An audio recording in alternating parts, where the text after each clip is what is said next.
ஓம் ஸ்ரீ சாய்ராம். என் அன்பான சாய் சகோதர சகோதரிகள் அனைவருக்கும் வணக்கம். நாம் இப்போது பார்க்க இருப்பது வியாழக்கிழமை சிறப்பாக நடைபெற்ற ஸ்ரீ ஷிரடி சாய்பாபாவின் சாவடி உற்சவத்தை நாம் பார்க்க இருக்கிறோம். சாவடி ஒரு புனிதமான இடம். சாய்பாபா ஷிரடியில் வசித்த காலத்தில் பாபா இரவு தங்கும் இடமாக 2 முக்கியமான இடங்கள் இருந்தன. ஒன்று துவாரகமாயி என்று அழைக்கப்படும் மசூதி மற்றும் சாவடி. ஏற்கனவே சாவடி என்பது ஒரு சின்னதான கட்டடமாகும், ஆனால் அதில் நிகழும் நிகழ்வுகள் மகத்தானவை. பாபா வாரத்தில் 2 நாட்கள் மசூதியில் தூங்குவார். மற்றொரு இரவில் பாபா சாவடியில் தங்கினார். சாவடியில்தான் பாபா தெய்வீக ஆற்றல்களும் மக்களுக்கு தந்த பரிசுகளும் நிகழ்ந்தன.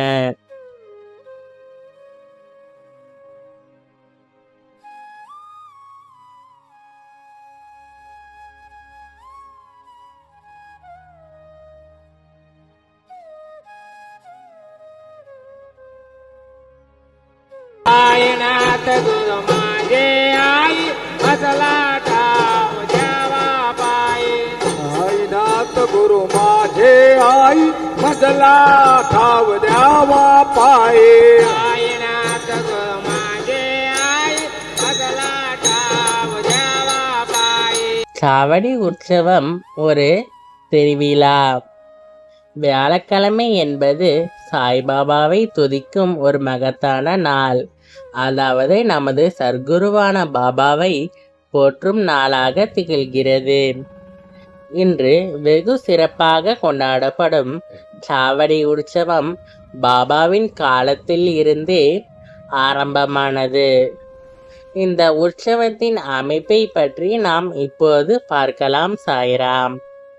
இந்த உற்சவம் இரவு சுமார் 9:15 மணி அளவில் பாபாவின் பீடம் மற்றும் பால்கி அலங்கரிக்கப்பட்டு பாபாவின் உருவம் மற்றும் பளிச்சென்ற ஆடை, பூமாலை, அரிசி, சந்தனம் மற்றும் வாசனை பூச்செடியில் அலங்கரிக்கப்பட்டு செய்யப்படும். சாய்ராம்.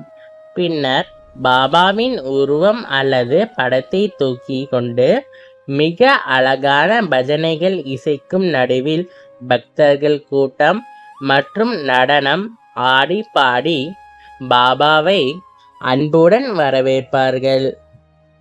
பாபாவின் உருவப்படத்தை சாவடிக்குள் வைத்து பாபாவிற்கு அஷ்டோத்திரம், சாய் சச்சரித்தம் வாசித்தல் மற்றும் பாபாவிற்கு சிறப்பு ஆரத்திகள் நடைபெறும். சாய்ராம்.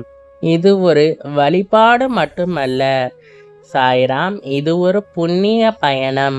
இந்த சாவடி உற்சவத்தில் சாய் பக்தர்களின் பங்கு என்னவென்றால், வீட்டிலிருந்தே பாபாவை தியானித்து வியாழக்கிழமை அன்று சாய் ஸ்தவன மஞ்சரி மற்றும் சாய் சச்சரிதம் பாராயணம் செய்தல் மற்றும் தீப ஆராதனை பாபாவை பூஜித்து பாபாவின் ஆசீர்வாதத்தை பெறலாம். சாவடி உற்சவத்தில் பங்கேற்கும் பக்தர்கள் பாபாவின் வாழ்க்கையை நினைத்து தங்கள் வாழ்விலும் பக்தி, கருணை, சன்மார்க்கம் மற்றும் உண்மை ஆகியவை நிலைநிறுத்திருக்க வேண்டும். சாய்ராம். பாபா எப்போதும் இதை கூறுவதுண்டு.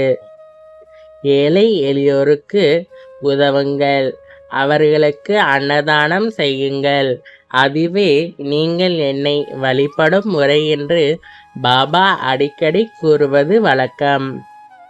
சாவடி உற்சவம் என்பது சமர்ப்பணத்தின் சின்னமாகும். பாபா தன்னை மக்கள் முன்னணியில் முழுமையாக கொடுத்தார். பாபாவின் சாவடி உற்சவம் நம்மை ஒரே குடும்பமாக இணைக்கும் மாபெரும் விழாவாக திகழ்கிறது. சாய்ராம். சாவடி உற்சவம் என்பது பாபாவின் காலத்தில் இருந்து பாரம்பரிய நிகழ்வாக இருந்தாலும் அது நமக்கு சொல்லும் பாடம் என்பது எளிமையானது. நீங்கள் எங்கு இருந்தாலும் எதை கடந்து வந்தாலும் சாய் எப்போதும் உங்களுடன் இருக்கிறார் என்ற நம்பிக்கை இருக்க வேண்டும் என்பதுதான் பொருள். இந்த பாபாவின் வார்த்தைகளை நினைவில் வைத்துக் கொள்ளுங்கள். நம்பிக்கை வையுங்கள். நான் எப்போது உங்களை விட்டுவிட மாட்டேன். ஒவ்வொரு வாரமும் வியாழக்கிழமையன்று பாபாவின் லீலைகள் பாபாவின் நினைவில் உண்மையான பக்தியுடன் செலவிட்டால் நிச்சயம் நம் வாழ்வில் பாபாவின் ஆசீர்வாதத்தால் அற்புதங்கள் நிகழும் என்பது நிதர்சனம். இந்த பதிவை பார்த்த அனைவருக்கும் நன்றி. ஜெய் சாய்ராம். அல்லாஹ் மாலிக்.